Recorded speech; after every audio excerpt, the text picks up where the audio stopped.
Welcome once again. A group of young Nigerians from Ondo State took to the streets in Abuja, storming the Independent National Electoral Commission INEC office to demand the removal of the Resident Electoral Commissioner, Oluwatoyin Babalola. The governorship election is slated for November 16, 2024. The protesters waved banners and placards with messages such as Mahmood, Redeploy Babalola Now, and also, we don't want a repeat of Edo Fiasco. Protesters noted that their concerns stem from Babalola's alleged links to the ruling All Progressives Congress, which they believe could compromise the electoral process. Ondo State Governor Seyi Makinde recently made similar demands, citing Babalola's background in Ondo as a potential threat to neutrality. Makinde emphasized the need for a free and fair election, urging INEC to ensure transparency and level playing ground for all candidates. We're joined this morning by public affairs analyst Catch on Onoju. Good morning, and thank you very much for joining us. Thank you very much for having me. All right. INEC's Admin Secretary Biodun Amosu has assured the protesters that their demands will be handled by the INEC chairman, and he's also emphasized the importance of peaceful protest in democracy. But let's talk about the crux of, what they're complaining about. They're talking about transparency and stating that, this officer is linked to the All Progressives Congress. So is there a weight to their concerns, and do you think that this should be something that should maybe be granted, a removal, a redeployment, or whatsoever should be granted in this case? We've seen it openly played where members of political parties with very deadly affinity to their parties elected and appointed as umpires for these elections. We've seen that in Ondo State. You've seen it also happen in Edo State. And the complaints are coming. I think something has to be done about INEC.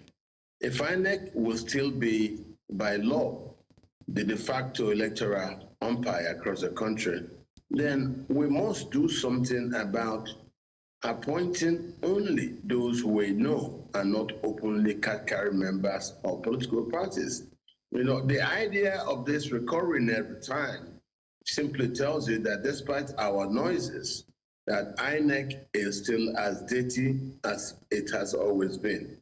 So if we're talking about cleaning up the electoral process without looking at this issue of recruitment of card-carrying members of political parties into INEC, then I don't think we're serious about all this. Some people advertise their vote just like we do. You can say that. And they are not ashamed. The fact that they have families who not only sit on the benches to advocate over cases, but they also have members of their families inside the political umpire's office. So I think this is wrong. You have politicians now putting politically exposed persons right at INEC and on the judiciary. That, for me, is a no-no, and I believe if we will hold on to it, then it's bye-bye to free and fair and transparent elections. We will never have that. It will never happen. Yeah, we've also seen, some precedents. In Edo State, if you remember, there were similar concerns. The PDP, I believe, in Edo State, shared its concerns with INEC. But of course, the electoral body went on, to carry out the elections, even when the Resident Electoral Commissioner, is cousins with the FCT minister. There's also, I think, one other party, that worked with INEC that was a registered member of the APC. So we've seen precedents. We've also, seen it happen in River State, I believe, as well. The continuous clash of interest, the clash of the justice system with the electoral body, and of course, the election's still going on, this way. Why should, any Nigerian, seeing the way things play out, still get themselves ready to vote in any other future elections? Well, I think what you're asking is, what do Nigerians do in face of the current state capture by these people? Thanks, you've talked about Edo and Rivers. Nobody within the current political context does personify that abuse of the process like former Governor Wike, today's FCT minister. If the president keeps him as a minister, he has members of his family in INEC, members of his family in the judiciary, and he is not known to be polite publicly when it comes to this kind of things. That tells you that Nigeria is in a problem. So that's why I also look at it and I complain that what we have now are issues of state capture. Because for such human beings to be freely available in the system, to be given very juicy offices, and them to actively act in the way that they act, that tells you that something is wrong. The country is not going to get out of its current crisis about lack of free and fair election if people like Nyesom Wike are promoted in the way the current administration promotes him. It simply tells you that the administration does not care. You know, those insinuations, those linkages, they even will celebrate. So for me, that is a problem to the democracy. You know, where you now have politicians building houses for judges, and that's why there should be independence of the statutorily recognized bodies that should be free in the democracy, and that is the legislature should be free, the judiciary should be free, not where the politicians who we know to be election abusers, election riggers, they're now putting members of their family in INEC and the judiciary, and they are openly being celebrated. Nigeria is not yet ready for getting out of where we are in, you know? And that's just like the last election. It was annulled, and then other things were imposed, and we were asked to keep quiet for the sake of peace. If we agree to such, it means we're not ready yet for a better country. We need to work at anything that we seek to achieve. So are you saying in essence that the Ondo elections, I mean, we have 2 elections coming up in Ondo. We have the local government elections coming up January 18th. We have the gubernatorial elections coming up November 16th, I believe. So do you have any faith in these elections, or is it just going to be a waste of time? No, I have no faith. You cannot have faith when the system has not changed. You see us doing the same things, you're not going to have any new outcome. You will have the same outcome like you had in Edo. You know, it was muzzled, it was captured, just like other places. So now you have protagonists of state capture in power across the board. What are you going to get? So this will be a political period when Buhari came, fought, succeeded in destroying the judiciary by capturing Onogen and the court. And then as Buhari achieved that, the rest became history.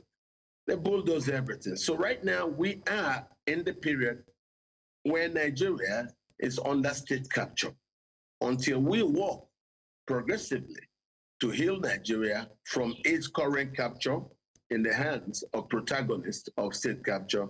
You don't think about a new outcome. No, the outcome will be the same. So for Ondo, I believe you will have the same strategies employed as well employed in Edo to achieve the state capture. The local government election is a different thing.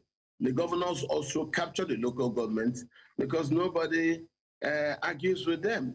See, to what it all boils down to is that our electoral processes are weak at both the local government and also the national level.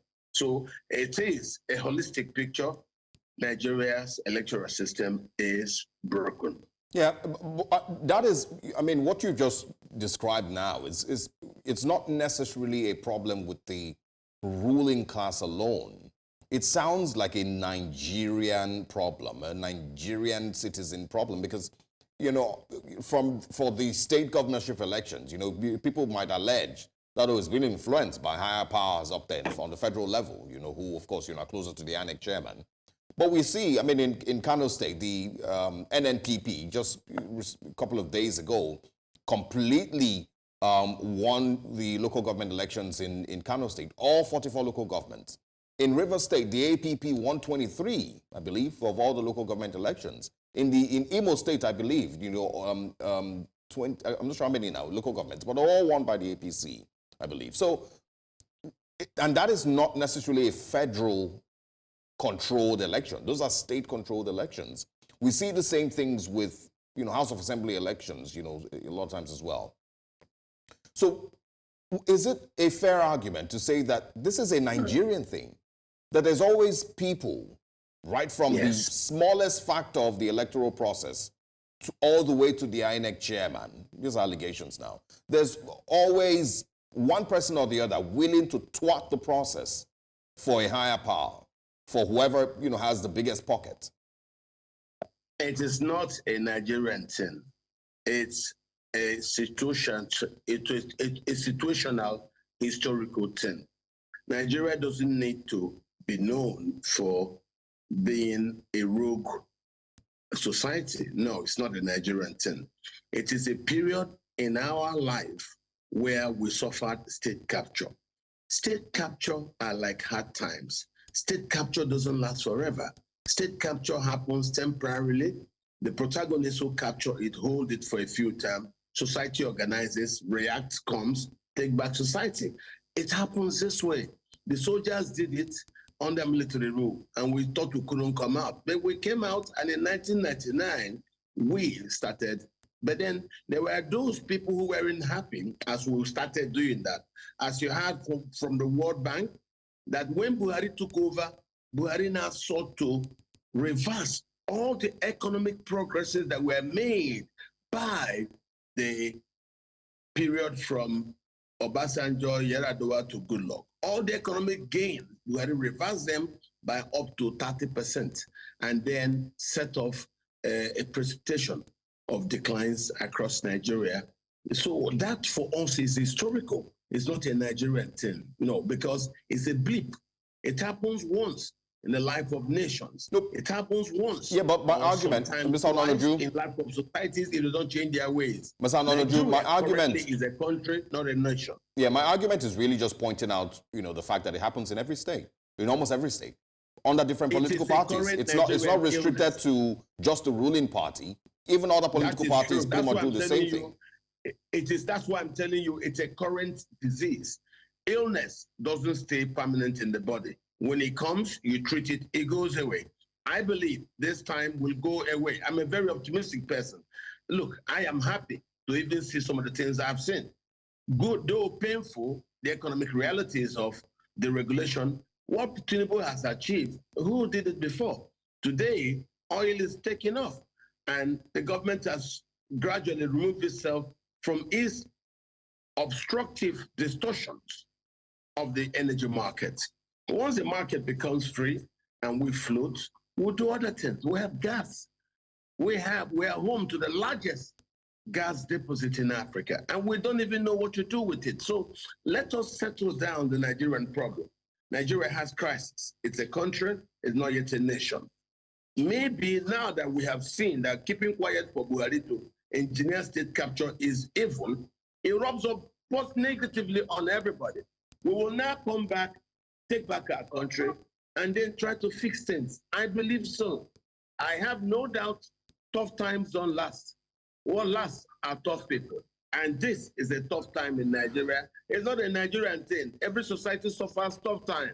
So we will get back our country from protagonists of state capture, and then we'll start to fix it with the knowledge of what we know. Yeah. If Buhari, according to World Bank, came in and then set the country back, losing our GDP by as much as a third, what do you think will happen? Nigerians are really at the point where Nigerians are just tired of being tough people. It doesn't seem like we have any other choice, but we actually want soft life now. We're tired of being tough. We will continue to do something. You can't be tired and you keep quiet. Do something. Which is what we are doing. Speaking about... You're not doing it. You're talking. Do something. So what would you have us do? Get on the streets. Societies do that. Get on the streets. Don't just stay in the comfort of your home and complain. Get on the streets. But speaking about, as we wrap up the conversation, and I know that there are a number of people who will call for Nigerians to go on the streets and protest as well. You do see that the current reality does not encourage Nigerians to protest, even though protest is a right that is granted to Nigerians, a right enshrined in the Constitution. But we start to see that there's some clamping down happening. So how do Nigerians justify that? When people are just trying to earn a living, people are just trying to survive and make everyday work for them. But then even when they go out to protest, they've been arrested, they've been charged to court, and they've been warned not to protest. So how do people really balance that? Especially because the people that are affected are not those, at the top or those maybe really in the middle. is those in the lower echelons of society. Those in the middle class and the top, the upper class hardly ever come out to protest. Society must be doing good for a lot of them who don't come out. Most Nigerians are busy planning on how to be comfortable. Don't forget that. So that's why it's not that bad yet for all of them to get on the street. That's why they're not on the streets. So there may be a strong percentage of the population that say, get on the street for what? Change what? These people who are not serious, these people who will listen to primordial arguments premised on despotism and even nepotism. And they will buy such arguments and then go out to react towards other Nigerians in line with the preachings of that argument. That is foolish. Why could you take such a person seriously? When you want to protest to save him, you rather stay in and don't worry about him. But I can tell you, the protests are on. The current generation of Nigerians are the first in Nigeria's history to be this young and to be this frontal. It has never happened before. So I believe society is changing. Look at where we are now. We can actually discuss this. In the days before, we can't. If truly those who try to gag society were successful, me and you wouldn't be having this conversation. I am telling you right now, the government has failed, and they have failed. So it will take time for these things to fill up, for these boils to boil up, for us to be able to get on the street. Maybe the gauge is not yet there. Maybe there were quite a lot of people still very, very, very constrained to being happy and being comfortable, and probably those who are suffering from the disease. You remember that disease, the Amsterdam disease? There might be those who are very comfortable in their captivity, and so they will listen to words premised on nepotism and other issues. But for me, things are not that bad. Yes, things are harsh due to the way the government has gone about removing the subsidy. The subsidies removal is good. If suddenly you have 92% drop in the daily consumption of petroleum products. So that means it was good, it was removed. So yes, you can say the government's problem is the lack of, the know-how in the ways to remove it. But removing the subsidy was the best economic decision ever done by a Nigerian government in over 20 years. So that's a good one. Let us now manage it. Now it's gone. They will now look at the wealth that we have in this country. This is a polite way towards, going your separate ways in doing things differently, but remaining as one nation. So I think we're getting very close to devolution of powers to the federative unit. How we'll do that, I don't know, but we are gradually moving there. Thank you very much, Catch on for joining us this morning. We'll see how Ondo State turns out. Not very many people are expecting anything different from previous elections, but we'd like to speak with you again. Thank you very much for joining us. Thank you very much for having me, but don't be too expectant in Ondo State. The thieves are still out there on the streets.